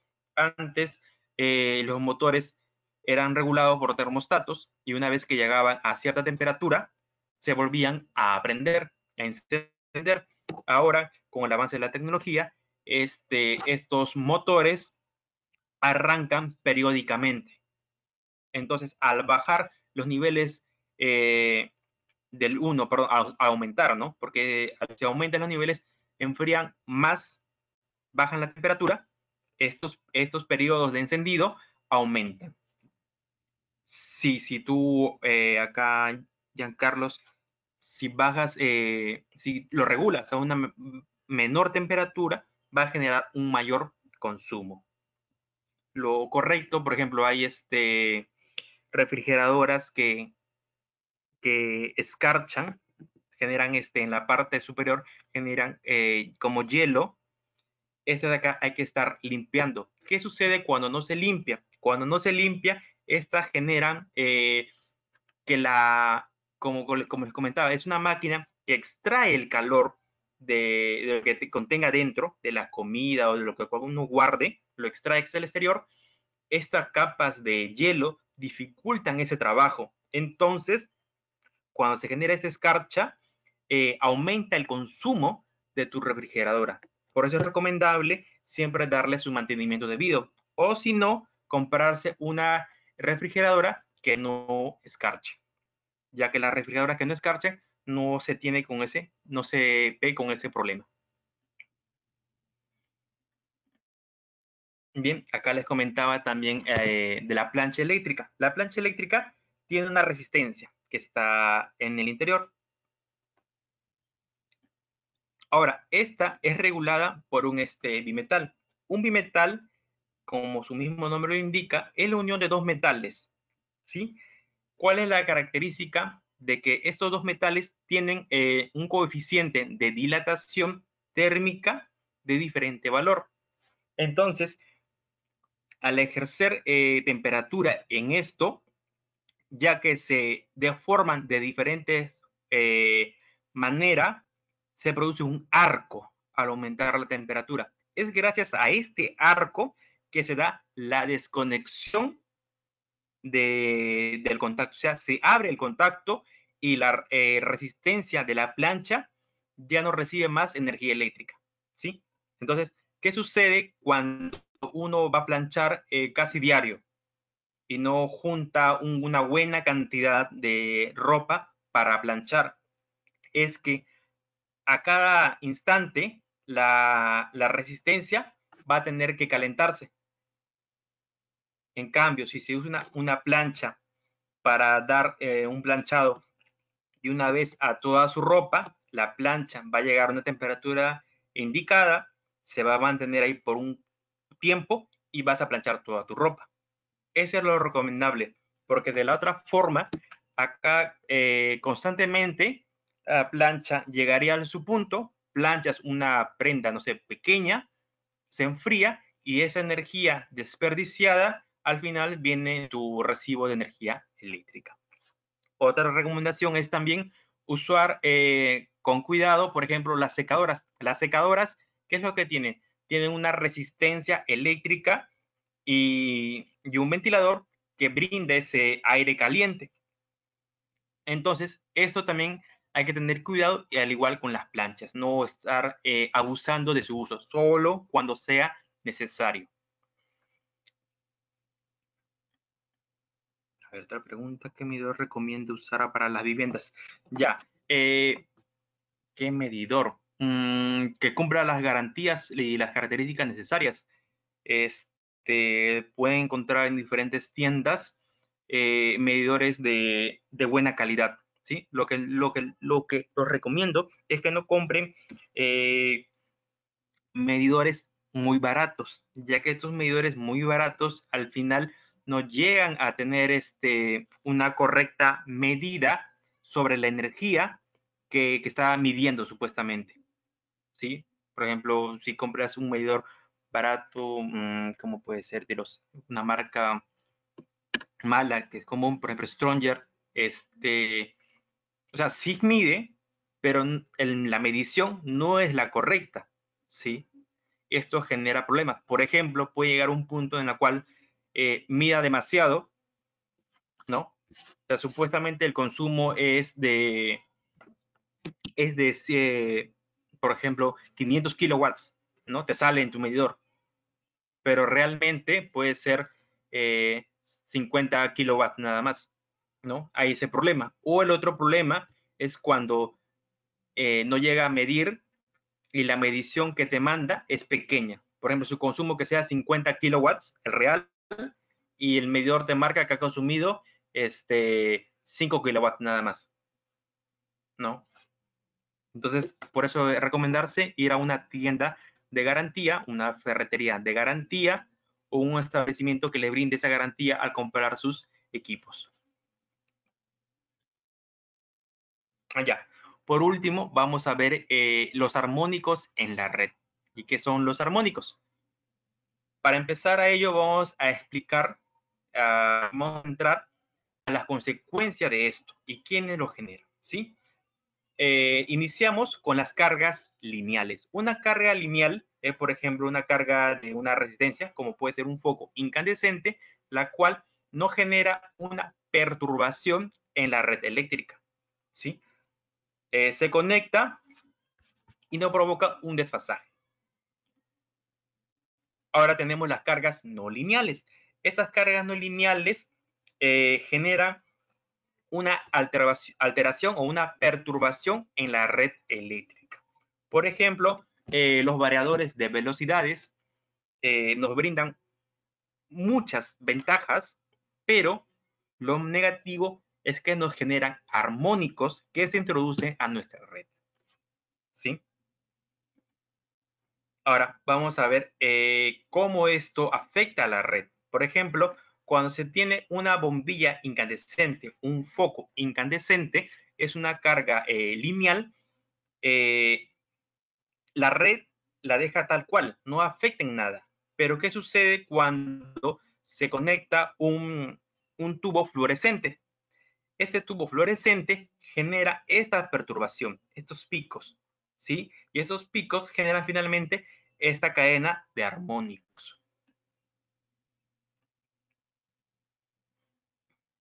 A ver, una consulta ahí.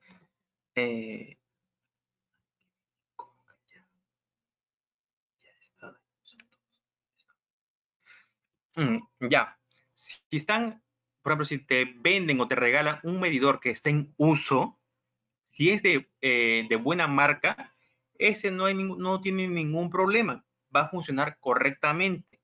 El problema vendría si este medidor en uso que has comprado no está, mm, no está correctamente, ¿no? ¿Cómo puedes comprobar eso?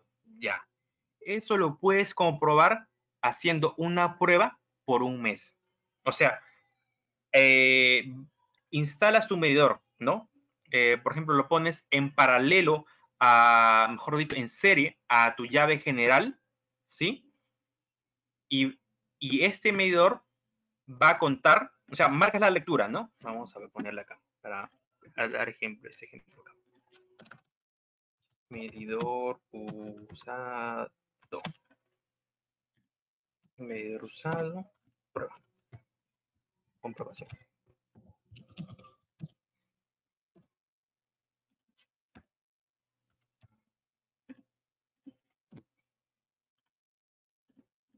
¿Sí?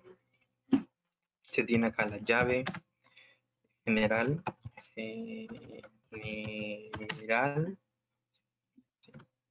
Acá tiene medidor de la calle. Vamos a ponerle de la calle, ¿le parece? Calle. Llave general.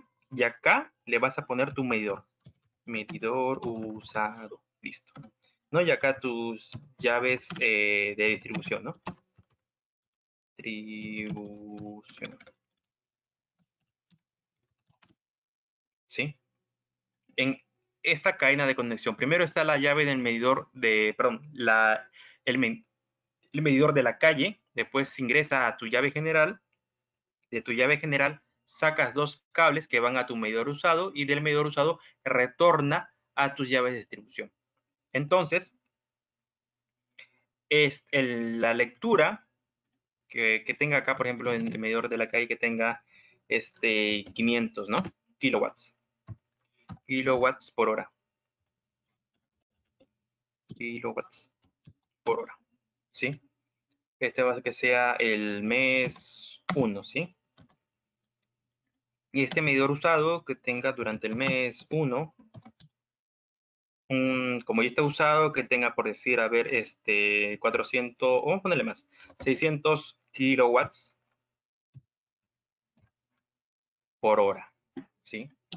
Entonces, durante el mes 2, vamos a decir que este llegue, vamos a separarle acá un poquito, está, llegue a 600, ¿sí? El consumo ha sido 100, ¿no? Se llega a diferenciar al ojo. Está. Entonces, acá vas a comprobar, la diferencia debe ser la misma. Acá la diferencia, vamos a ponerle consumo, nos da 100 kilowatts por hora. Vamos. Ya está. Acá durante el mes 2. La diferencia debe ser igual, 100. Entonces acá debe marcarte 700 kilowatts por hora.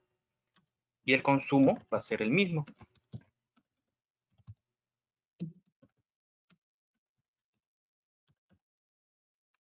Pero ¿qué sucede si acá te marca, por decir, 650? Y el consumo que te brinda es 50. Entonces acá puedes comprobar inmediatamente que el medidor usado está mal. ¿O qué sucede si en vez de marcarte y te marca, por decir, 900? Y el consumo va a ser, a ver, 300 kilowatts. Entonces, acá puedes ver también que está malogrado. ¿Sí? Acá le voy a poner. Ya está. Entonces, ¿qué es lo más recomendable? Lo más recomendable es, si te han dado usado, saber por qué te lo han brindado. O sea, si tú lo vas a comprar, te deben garantizar de que esté en correcto estado. Si no se puede garantizar, tendrías que hacer esta prueba, ¿sí? Ahora, si no puedes realizar esta prueba por diferentes razones, es comprar uno nuevo en una tienda o establecimiento de confianza. Ese es lo recomendable.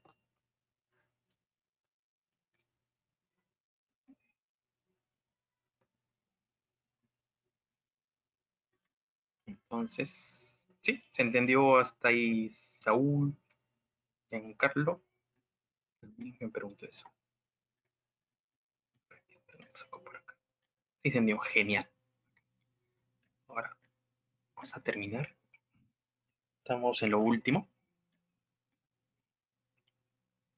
Ya, acá otro ejemplo de aplicación, o mejor dicho, las consecuencias de los armónicos es que si se tiene una computadora, ¿no? Una computadora genera también armónicos. Un variador de velocidad, que es lo que les presenté como ejemplo, también genera estos armónicos, ¿sí? Estos armónicos se introducen a la red eléctrica y en la sumatoria de estos armónicos es perjudicial para el transformador que brinda la energía a toda la zona a la cual se pertenece. Sí, ese es un punto que podemos tratar en otro taller. Muy interesante. Sí, bueno, eso sería el taller de hoy de medidores eléctricos. Como lo vuelvo a repetir, pueden visitarnos en la página para que puedan enterarse de un próximo taller que se vaya a brindar. Muchas gracias por su asistencia.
Sí, como les comentaba, en la página se va a ir subiendo más infografías referente a electricidad residencial y también electricidad industrial.